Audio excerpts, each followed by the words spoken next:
Thank you. Thank you for your very comprehensive presentation.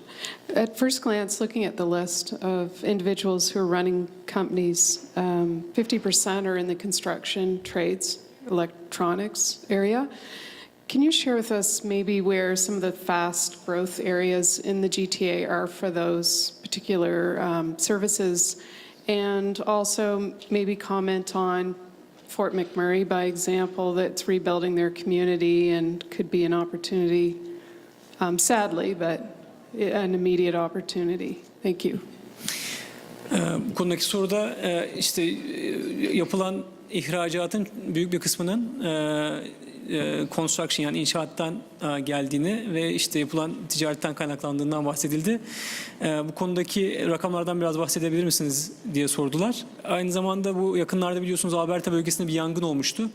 Bu yangından sonra o bölgenin tekrar canlandırılması açısından yapılacak olan ilk yatırımlar nasıl olacak, ilk teşvikler nasıl olacak o konuya da dair bilgi verebilir misiniz diye kendisi soruyor. And I can send you more detailed information on this because we do have a value proposition on what's going on in terms of construction activity. But the construction activity is really broken down into several categories. One is public transit. So there's been, and I don't know if you know, but there's considerable construction with light rapid transit, LRT.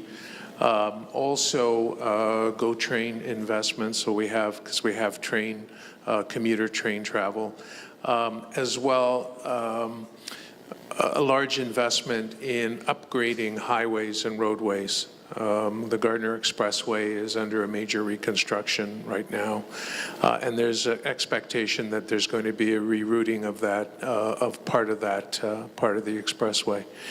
The other area is office buildings. So there's considerable construction in the downtown, in the Toronto, but also in places like Mississauga and Brampton, Pickering, Oshawa, Markham, Vaughan, Richmond Hill, where you have a large office construction that's taking place.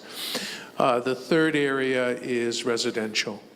So there's a considerable amount, I don't know how much time you spent in the Toronto area, but if you go down along the waterfront, there's considerable construction in terms of condominium development because a major portion of our growth is in that, in the young people. So if you look at the demographic in those in those condominiums, it's all young people and older people like me who want to leave their home, so or sell their home or downsize. So you have that trend that's going on, and then the other thing too that's happening is there's a lot of schools that are being constructed and community facilities.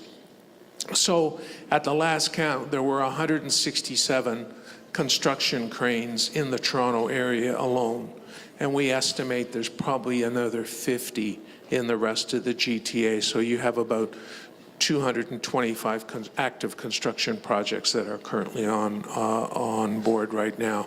So in terms of the construction industry, it's most of it, or a lot of it, is high rise. So there's a lot of opportunity for materials, but also for construction equipment, scaffolding, and that cranes and that kind of thing. The other thing that you mentioned was electronics. On the electronics side, the GTA is the second largest IT cluster in North America. The electronics fall into two categories, or I would say probably two categories. One is IT as an enabling technology, so products that would go into the processing industry, food processing, for example, but also in manufacturing of components, pharmaceuticals, robotics, that kind of thing. The other element for electronics is in the automotive industry. So as you know, cars, there are more electronics going into cars.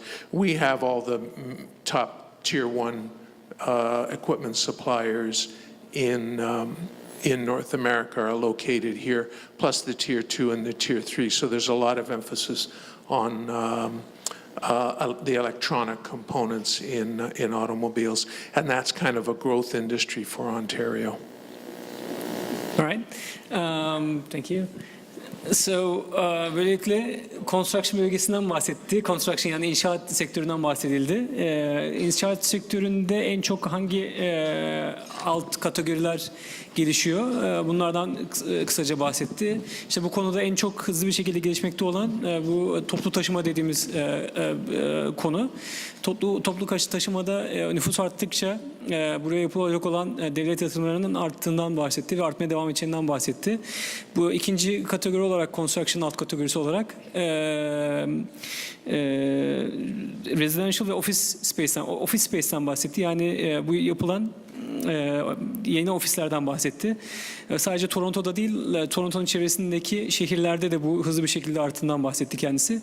Üçüncü olarak da residential bölgelerin hızlı bir şekilde arttığından, yani bu oturulan yerlerin çok hızlı bir şekilde arttığından bahsetti. Özellikle waterfront denilen işte bu Ontario Gölü'nün kıyısında bulunan alanlara yapılan yüksek binalardan bahsetti. Yaklaşık olarak 167 tane vinç olduğunu söyledi kendisi. 50 tane daha bunun üstüne ekleneceğinden bahsetti.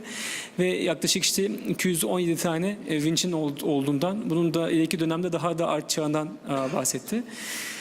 Bunun dışında da elektronik konusuna değindi. Elektronik konusunda da Toronto bölgesinin Kuzey Amerika'daki ikinci en büyük bölge, cluster bölge olduğundan bahsetti. Birincisi sanıyorum Silikon Vadisi, ikincisi de Toronto bölgesi olması lazım. Ve bu konuda da işte Toronto'nun özellikle Ontario hükümetinin teşviklerin olduğundan ve Amerika ile olan ilişkisinden bahsetti. Bu ikisi arasındaki ihracat ilişkisinden bahsetti. Ama genel olarak toplarsak da inşaat konusu, public transit konusu, office space konusu ve residential konusu, bunun yanında elektronik konusundan bahsetti. İşte robotiklerden, özellikle bu Mars bölgesi var şeyde, hemen birkaç blok aşağıda. Oradaki bu startupların high-tech, yüksek teknoloji ürünlerinden ve elektronik endüstrisinin onların yapmış oldukları, Ontario bölgesinin vermiş olduğu teşviklerle daha da gelişmekte olduğundan bahsetti.